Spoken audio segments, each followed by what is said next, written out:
Hello बच्चों, आज के पाठ में आपका स्वागत है। आज हम साइंस में पाठ 3 जिसका शीर्षक है बदला बसेरा पढ़ेंगे।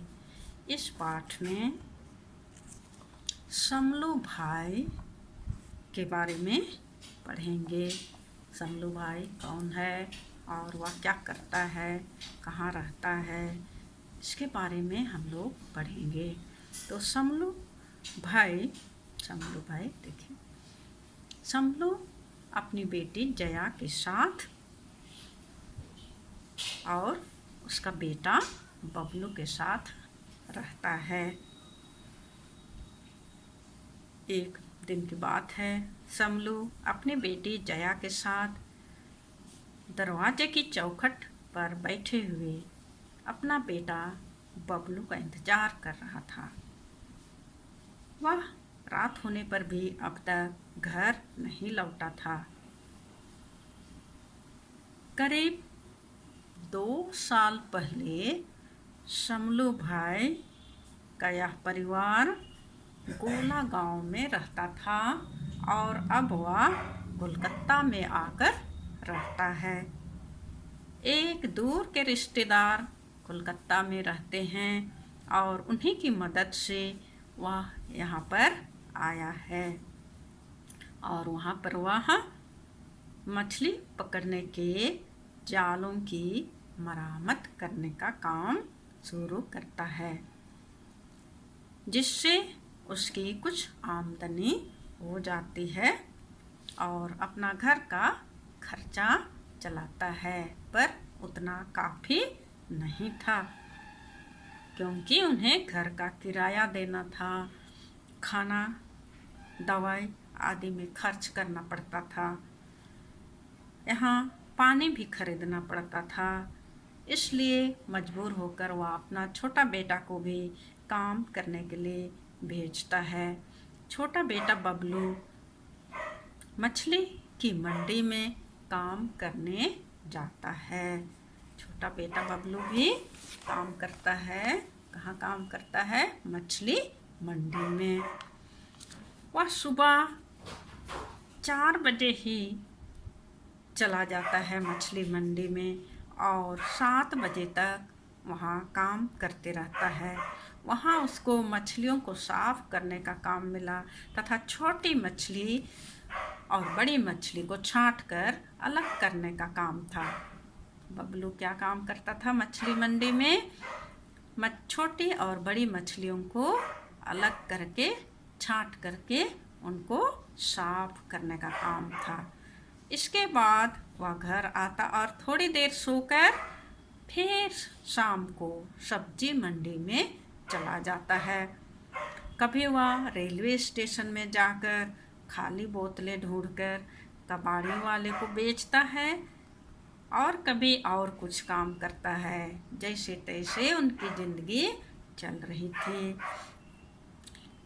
और वह काम करते करते अब तो रात भी हो गई, फिर भी वह घर नहीं आया है। इसलिए उसके पिताजी और उसकी बहन दोनों चिंतित हैं।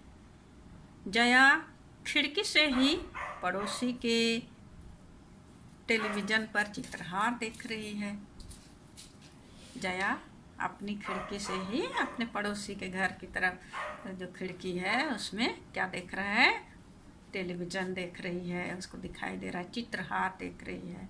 लेकिन उसके पिताजी समलू क्या करते हैं? उसको टीवी देखने का मन नहीं लगता है। उसे यहाँ का जीवन अजीब सा लग रहा है। वह कहाँ से आया था? गोला गांव से कोलकाता आया था और कोलकाता में उसको अजीब लग रहा है। जिस तरह उसे गोला गांव में लगता था अच्छा, वैसे नहीं लग रहा है। उसको अजीब लग रहा है। उसको नई नई दुनिया, विचित्र दुनिया जैसे लग रहा है। दिन भर का काम समय की भाग दौड़ में बीत जाता है, लेकिन रात के समय उसको पुरानी यादें सताती हैं। वह अपने गांव, घर और वहाँ के लोगों के बारे सोचता रहता है। और यहाँ नया जगह है इसलिए उसे अच्छा नहीं लग रहा है, वह अकेला महसूस कर रहा है। इस तरह यह पाठ समाप्त होता है।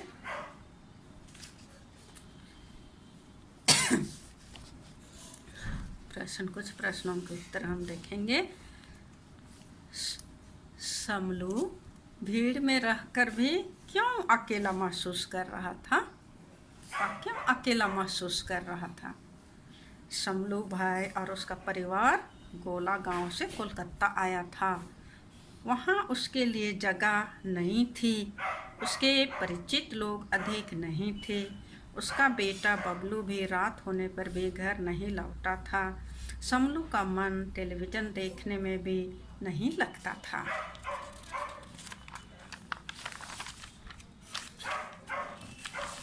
शहरी जीवन कितना अजीब लगता था उसे, कितनी नई और विचित्र दुनिया लगती थी।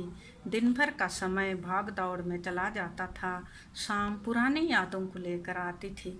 इस तरह समलू को भीड़ में रहकर भी अकेला महसूस होता था। अपनी जगह छोड़कर दूर नई जगह जाकर रहना कैसा लगता होगा?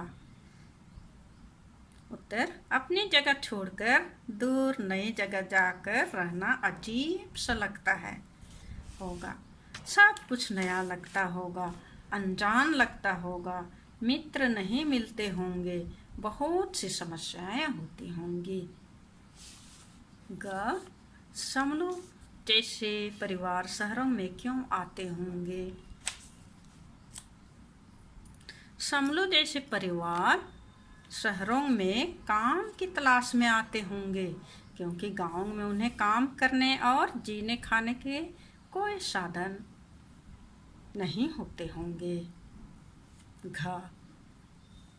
क्या बच्चे भी काम करने जाते होंगे? इस तरह के बच्चे कैसे अपनी पढ़ाई करते होंगे? क्या बच्चों को काम करने जाना उचित है? उत्तर, जी हाँ, बच्चे भी काम करने जाते होंगे। इस तरह के बच्चे स्कूल जाना छोड़ देते होंगे। कुछ बच्चे सुबह जल्दी काम कर स्कूल जाते हैं और स्कूल से लौटकर भी काम करते हैं, लेकिन बच्चों को स्कूल ना भेजकर काम कराना उचित नहीं है। सभी बच्चों को पढ़ने के लिए स्कूल जाना जरूरी है। इस तरह यह पाठ समाप्त होता है। इन प्रश्नोत्तरों को अपने नोट कॉपी में उतार कर आप पढ़ाई करेंगे, याद करेंगे। थैंक यू बच्चों।